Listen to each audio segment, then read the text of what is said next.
Ecclesiastes chapter 12, verse 3. In the day when the keepers of the house shall tremble, and the strong men shall bow themselves, and the grinders cease, because they are few, and those that look out the windows be darkened.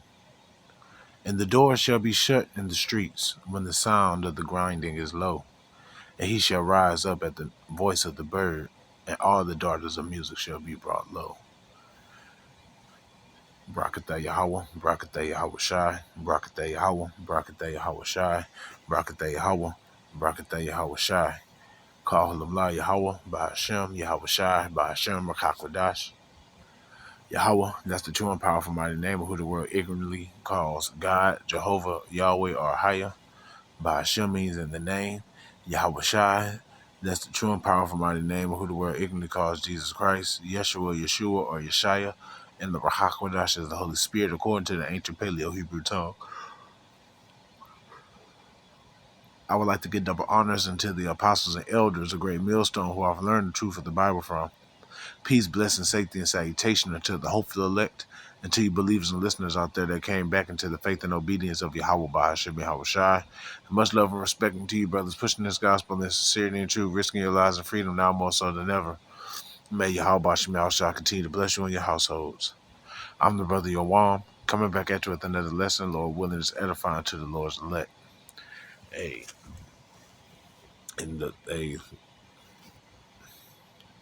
The keepers of the house shall tremble, and those that look out the windows be darkened.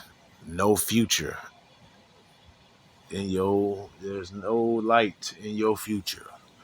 Seeing red again, stocks plummet after White House says China's tariffs are actually 145%. Damn. U.S. stocks plummeted on Thursday in this article 6 hours ago, with the Dow down as much as 2,181 points and the NASDAQ down as much as 7%. Investors focused on tariffs against China, with the White House saying the rate was 145%. The bond market is also a concern for investors as Treasury yields remain elevated. And this is just part of this is just what they want to do to, is what they want to do to crash the economy. That way they can bring in their digital infrastructure. So after Wednesday historical gain, U.S. indexes were back in sell-off mode on Thursday, with the Dow Jones Industrial Average shedding 2,181 points at its intraday low before pairing gains ahead of the close. The volatile trading swings had other indexes also experiencing whiplash. The S&P 500 fell as much as 6% before paring those losses to 3%, while the NASDAQ 100 plunged as much as 7% before paring its losses to about 4%. Dang. So here, okay, now that's a link. Despite President Donald Trump's 90-day pause of reciprocal tariffs, which offer a reprieve from the trade war, investors are still focused on the high tariff rate on goods from China. Tech led the market lower shortly before midday, with many of Wednesday's high flyers tumbling sharply. Oh, damn. Boy, look at that. Look at that graph. Ooh. Investors are still concerned about tariffs even after 90-day pause. Hey, there's no healing Babylon, man. The White House said on Thursday that the total combined tariff rate for China, initially thought to be 125%, was 145%. Meanwhile, a 10% universal tariff still applies to most countries. Bond yields also reversed course after dropping earlier in the day. The 10-year Treasury yield was up about 6 basis points to 4.41%, Hey, call them la y'all bashim y'all shah 441.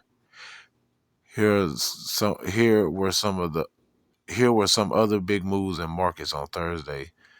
The volatility index VIX plus 19.54%, up more than 50% at its high. The US dollar index down 1.70%, and the dollar is continuing to lose Slovakia is losing its power. WTI crude oil down 3.18%, and gold went up 3.68%. The bond market turmoil and a steep run up in yields appear to help push the president to pause the tariffs. Yeah, because he's starting to see how much it's starting to mess things up, but it's too late now. The sharp decline on Thursday came after the S&P 500 saw one of the biggest daily gains ever, rising nearly 10% after Trump delayed his reciprocal tariffs for most countries for 90 days, which was 3 months. But the pause was not enough to erase fears over the deepening trade conflict with China. And majority of these countries get their goods from China, all right, which is Moab. An analyst by J.P. Morgan found the average effective tariff rate increase on Wednesday despite the 90-day delay driven by the sky-high tariffs on China. In static terms, today's moves will actually increase the average effective tariff rate from 23% to 25%, the J.P. Morgan economist Michael Feroli said in a Wednesday note. Feroli's analysis was based on the assumption that China's tariff was 125, not 145%, meaning the effective tariff rate is even higher than J.P. Morgan's estimate. While the recession is a close call, Feroli said a high contraction in economic growth remains highly likely. And yeah, they keep saying it's a close call that's going around and trying to avoid saying that we're in a recession, depression, whatever. But we're here, folks. Not sorry to be the bearer of bad news, but we here. Okay? We're in the middle of inflation and these tariff wars, man. Shit's finna skyrocket, man. This economy is crumbling, man. It's cracks all in the foundation and in the concrete, man. Other commentators on Thursday were similarly unconvinced that the tariff pause would do much to boost stocks. The Wharton School's Jeremy Siegel said that the market events over the past week has shaken consumers and investors, while the escalation of China tariffs is a major obstacle. The shock of what happened, I don't think you can get that out of consumers' minds or investors' minds for quite a while, Siegel told CNBC on Thursday morning. And that's the end of the article. Okay, yeah. China, pretty much China got the grip on the world right now. Okay. And, Trump tried to, redact. Okay. Trying to heal this place because he's seen the damage that was being done. But it was too late. This is Jeremiah 51:6. Flee out of the midst of Babylon and deliver every man his soul. Be not cut off in her iniquity. And Babylon is talking about America. Be not cut off in her iniquity, for this is the time of Yahweh's vengeance. And that's the time that we're in. Okay. Lucky, that's why it's important for you to measure the time diligently. Continuing on, he will render unto her a recompense. Babylon, or America, have been a golden cup in Yahweh's hands that made all the earth drunken. Made the earth drunk with her philosophies, her doctrines, her democracies, okay, her way of life. That made all the earth drunk, her culture, okay. You got social media over there, people doom scrolling in the east. You got women twerking in the East. You got women's liberation and feminism in the East. That made all the earth drunken. The nations have drunken of her wine. Therefore, the nations are mad. Yeah, they mad. Okay, that was one thing that the East had. They women in order, and they had order about themselves. And now that they took on Esau, Edom, and his way of life, thinking that everything is good. Oh, America, America, this everybody wants to be like America, and then they try to mimic and adopt the ways of America and bring it onto their lands, and then they see the fruit that it produces, and they like, man, hell no, we don't want this. So, verse 8, Babylon is suddenly fallen and destroyed.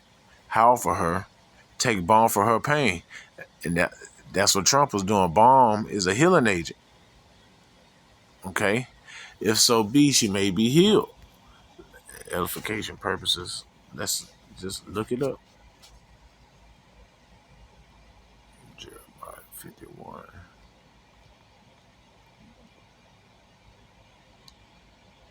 Oh, in the NLT, it says, give her medicine. Perhaps she can yet be healed. And there's no healing this place. So let's go here. Balm. Strong's H 6875. Sorry. And outline of biblical usage goes into a kind of balm, salve, or medicine. Okay.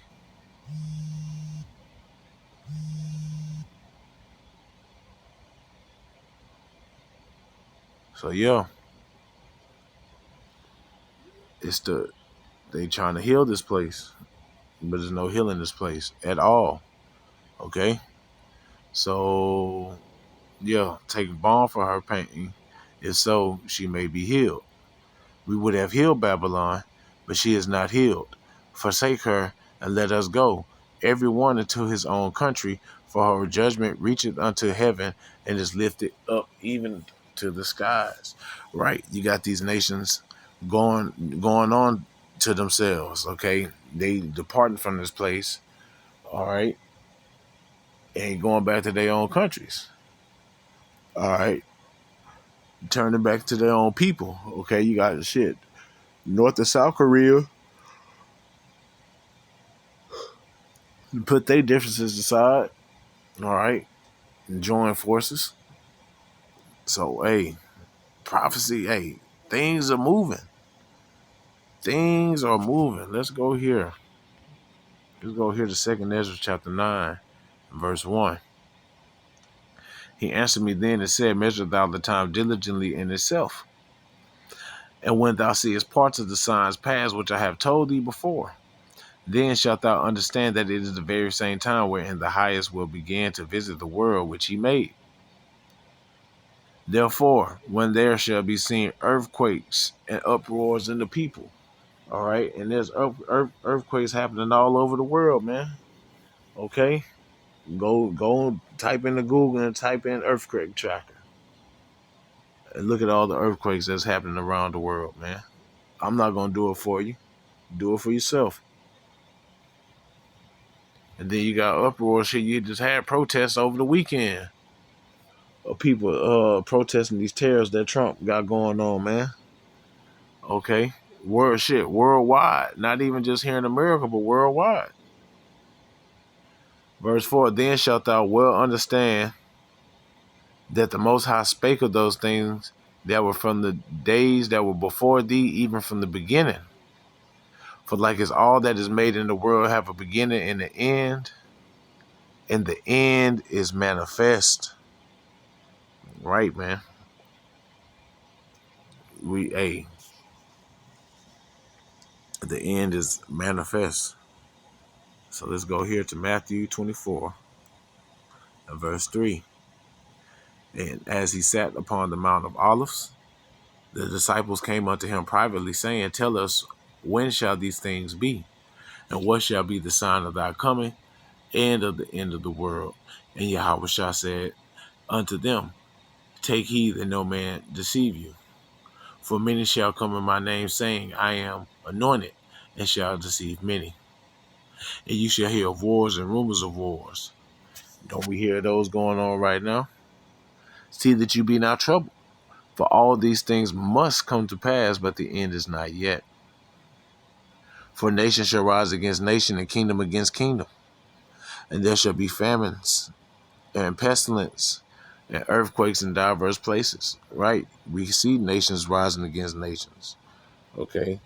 You got all these nations going into the BRICS nations, the EU, NATO, okay, separating from America. You got food shortages due to these tariffs and inflation. Okay, it's so bad, man. It's bad out here.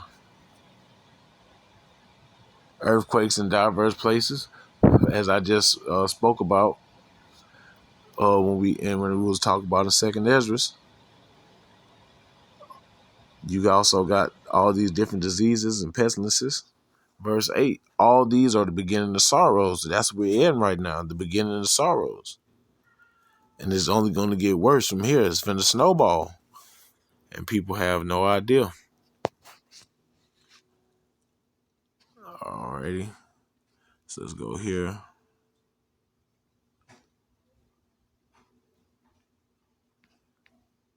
Let's go here to second Esdras. No, I'm going to go here to Ezekiel. Because, you got some of our people that don't believe. We've been saying this for so long.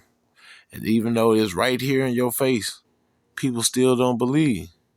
So this is Ezekiel chapter 12, verse 21. And the word of Yahweh came unto me, saying, Son of man, what is that proverb that ye have in the land of Israel, saying, the days are prolonged, and every vision faileth? Tell them therefore, thus said the Lord Yahweh, I will make this proverb to cease, and they shall no more use it as a proverb in Israel. Right, and that's what our people say. Matter of fact, let's read this matter of fact. Okay, no, I forgot to add it. Let's Ezekiel 12.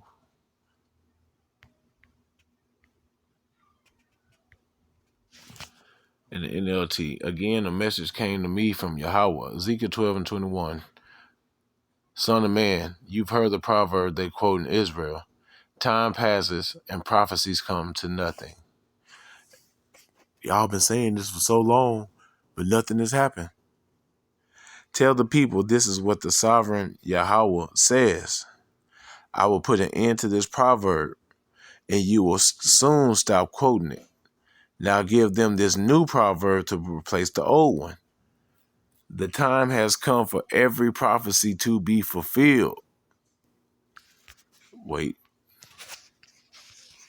Let me grab this real quick and then we'll go back to that.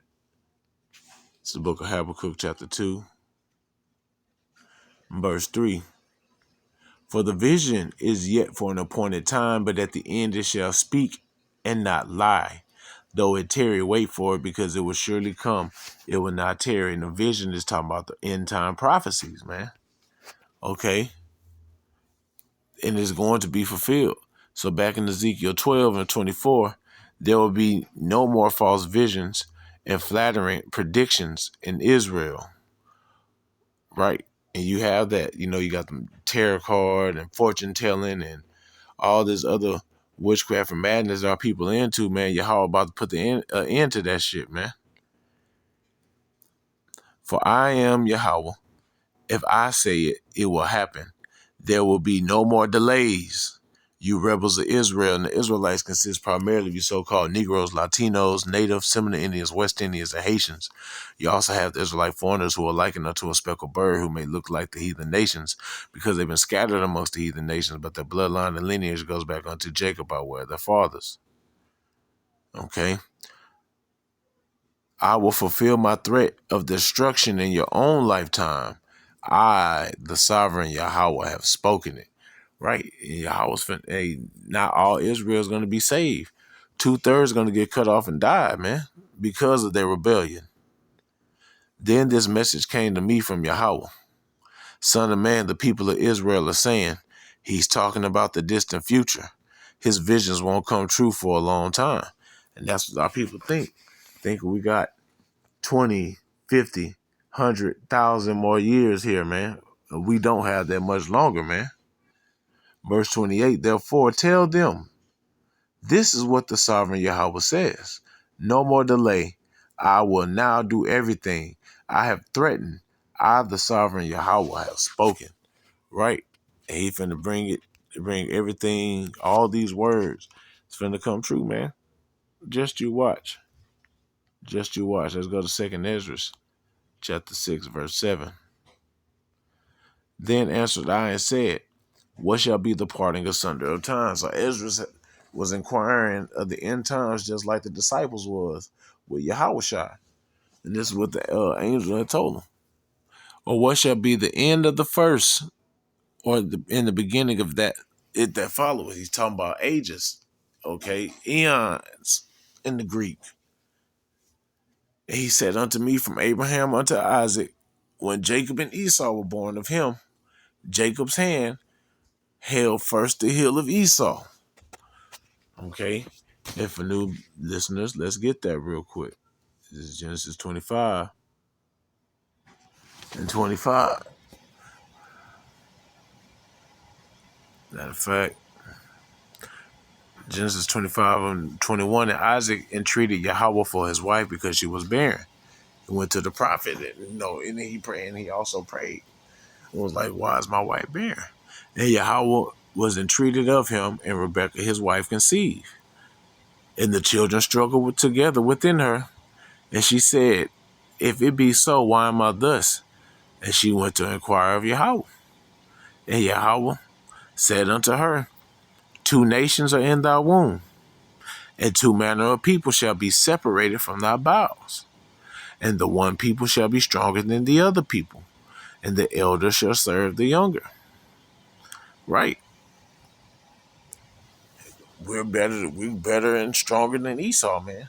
Why you think he need steroids and technology and drugs and performance enhancers and all this stuff just to be able to keep up with Jake? I mean, hey, it's telling you there right here in the scriptures. Verse 24, when her days to be delivered were fulfilled, behold, there were twins in her womb, and the first came out red all over like a hairy garment. Okay, and these people are not white. That's why we said the so-called white man, because they're different shades of red, palish pink, and red. Actually, take a good look at them, because the background of my phone is white. These people, there's nobody on the face of this planet. This color is the background of my screen. Verse 26. And after that came his brother. After that came his brother out, and his hand took hold. Oh, so like I didn't finish 25. And the first came out red all over like a hairy garment, and they called his name Esau. And after that came his brother out, and his hand took hold on Esau's heel, and his name was Jacob. And Isaac was 80 years old when she bare them.